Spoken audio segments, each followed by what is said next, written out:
Now, I was a woefully short hitter before the world's best long drive coach, Lee Cox, showed me these 3 drills. So if you want to really increase your distance like I did, then any one of these drills is going to help you hugely. So let's get straight to it. So guys, I'm here, South Ayrshire in Scotland at tee to green. Brilliant for this video today because we need to see the distance. So number 1, and that is the no backswing drill. So what no backswing drill is ultimately we do have a little bit of a backswing for sure. We're swinging to halfway back, even shorter than that if we're really daring with it. And then what we try to do is hit the ball as far as we can. So why this was such a power leak for me, I really struggled to get any good chest speed going through the golf ball. My chest would stall out and I'd get all armsy. So if I'm going to start, let's say my downswing from roughly around here, well, what feels like here anyway,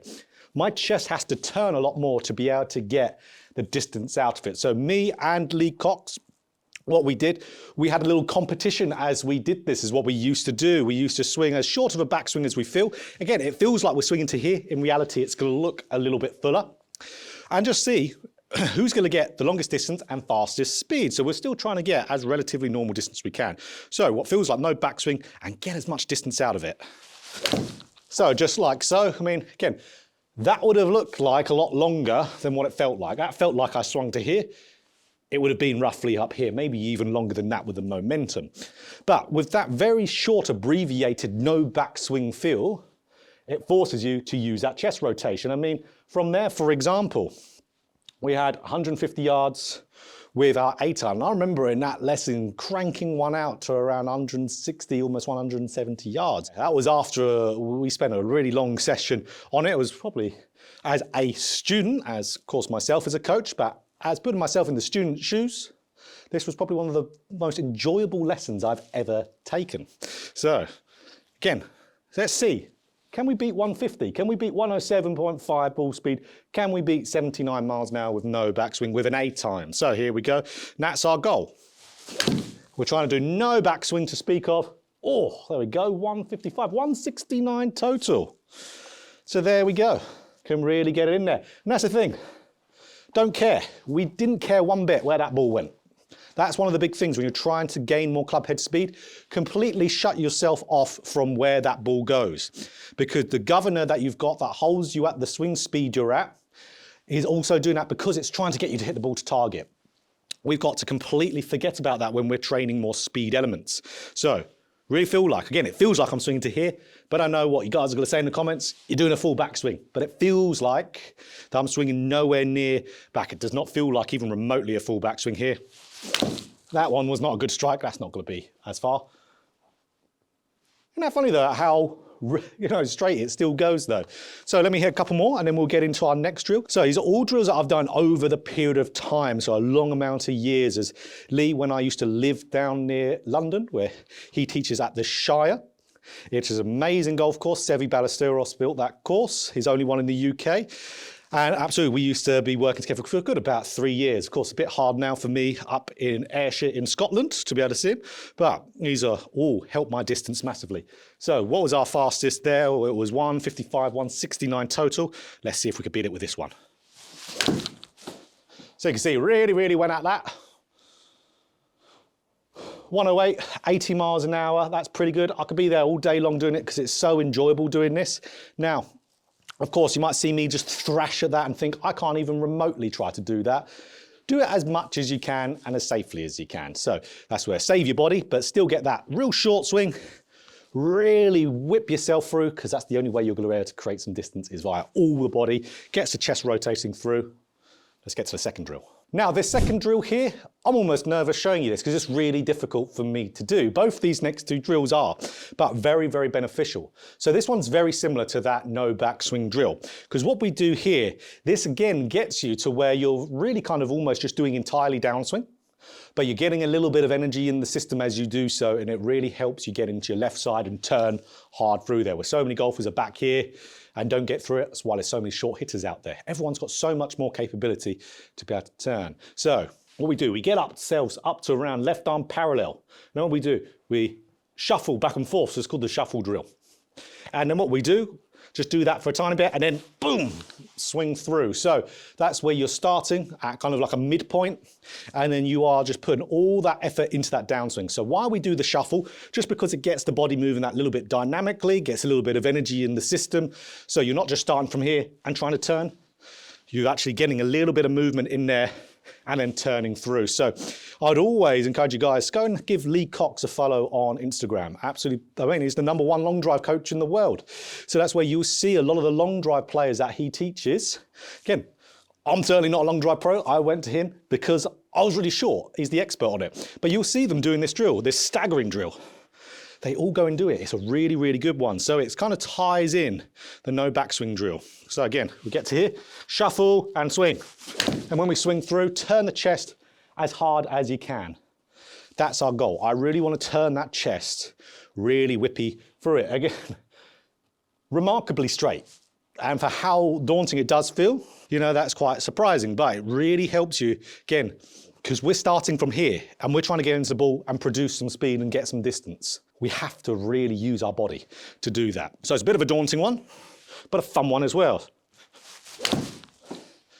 Really turn that chest through. So speed from there. And then again, if we look at other numbers, for example, like club path from there, which is great. We can do this here at tee to green. We can see 1.9, that's really quite good for a short iron. We're going to be hitting down, of course, on a short iron, sometimes quite considerably. That's always going to move path a little bit to the right, make it a little bit into out. So we always want curvature to be quite nice and controlled for good dispersion. And it's doing it on its own, because why is that happening? Because when I'm turning my chest and turning my body as hard as I can from that mid position, I'm not only increasing the speed of what my body is capable of doing, but when we get better rotation, the club stays on path a little bit more. So that's where you may see sometimes from my videos, when my rotation slows down, my club path gets a little bit into out, sometimes around 4 to 5 degrees, which is always what I'm trying to fix. Here we go, one more. There we go. And again, for me, this feels incredibly uncomfortable. Like I say, you're probably tired of me saying it, but I do have cerebral palsy. So I'm a professional golfer, but I am a disabled golfer as well. So getting into that left side and turning is ridiculously hard for me. This might not feel quite uncomfortable for you guys out there. Might just be me because of my disability. But I'm saying this because I can do it. You almost certainly can too. My strength in my left leg is 50 to 75% less than my right. So again, you can go and do this. It takes a little bit of practice to get the hang of it, but you'll absolutely get there. It's great for your distance. So drill number 3, and that is the good old step through drill. This was one of our first drills we ever did. So this was where, again, I really struggle to get that lateral force in the golf swing. So lateral force is one of the speed producers. We've got lateral, we've got vertical, we've got rotational. We'll all be kind of stunted in one of those areas, maybe multiple. So for me, getting that pressure into that left side, always a hard thing again because of my disability. So we were doing some swings where we were bringing everything over to that right foot. So again, if I had a golf ball here, like I'm hitting at the wall, which of course I will not do. See how I bring my left foot over to my right and the club comes there. And as soon as I take that club back, you step. So that really gets that pressure getting into that left side as early as possible. So it's a good exaggeration drill. But again, for any of you guys there who want to start the downswing with the hips, this is a brilliant one because of course it starts that lower body sequencing almost in your takeaway. So it's a really good one. We actually see that. It's something else I learned from Lee. He was saying that the longest drivers in the world is long drive pros. A lot of them, when they're measured, they actually start their downswing sequencing in their takeaway. Is that crazy? That is absolutely crazy info. Of course, it doesn't look very noticeable, but they're starting that sequencing of things getting into that left side. And that's really what this drill really helps with. Okay, so bring the foot over, and as soon as I take the club back, step through, and again, turn hard for it. Again, I'm not good at this drill, as I just fatted that. So that's where I think a really good bit of conversation comes in. So again, I talk about quite a bit on the channel, is when you're doing a drill, don't expect the drill to really immediately, boom. If it does that, that's awesome.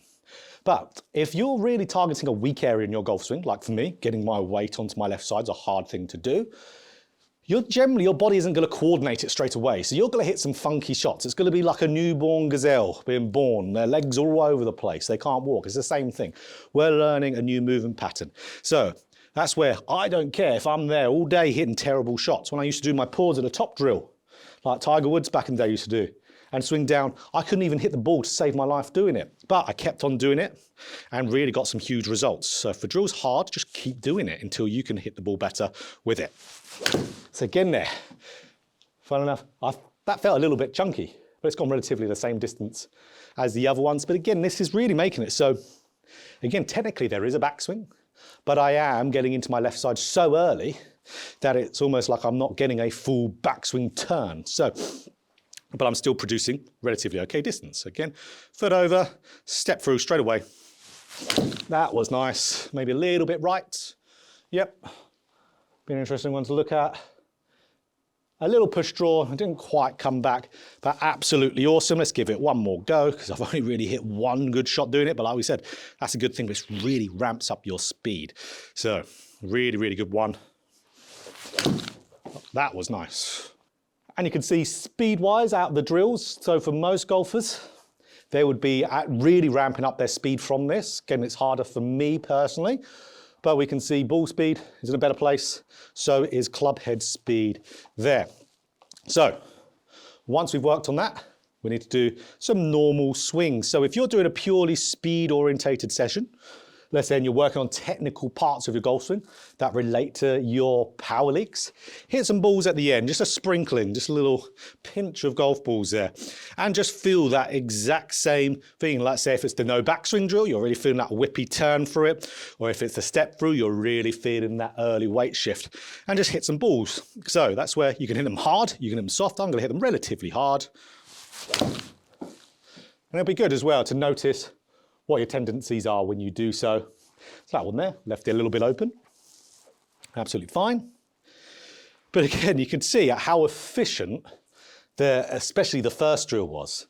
So how we had a swing in there that, of course, yes, it was a little bit pulled, don't get me wrong, but it carried about that same distance and went total, God, it was about 14 yards further. So, and that was with what felt like even less of a backswing. So again, really feel those feels. So for me, it's really getting that big turn for it. There we go. I'll be a little bit pulled as well. That felt further than that. But if we look at ball speed, pretty good. Liking that club path. I really like that club path. That's a lot better for me. And club head speed. So if I was here for, let's say, an hour hitting balls for 8 iron, I could get that probably into low 90s for club head speed. That's one really important thing to know. Again, when you're training speed, give your body time to warm up. So again, if I wanted to give you the best speeds for this video, I would have been here a little bit earlier and given a little bit more warm up. But the more warm your body gets, the more used to, again, generating the speed, it's just you could get faster and faster throughout the session. One more, here we go. Little bit thinny. Usually that means club head speed a touch faster, which it was. 87, that's a bit better. So, okay, have a good go at those 3 drills. So, whatever problem you suffer with, any one of those, you're going to pick up a bunch of distance. Again, it takes time to get into your golf swing. I didn't just overnight be woefully short to a relatively normal distance hitter, which I find for myself is a good achievement being disabled. So that means out of it, you guys out there, you can absolutely gain a good bit of yardage. So if you enjoyed the video, click the like button for more golf instruction just like this. Hit the subscribe button, hit the bell button too to be notified every time I put out a video.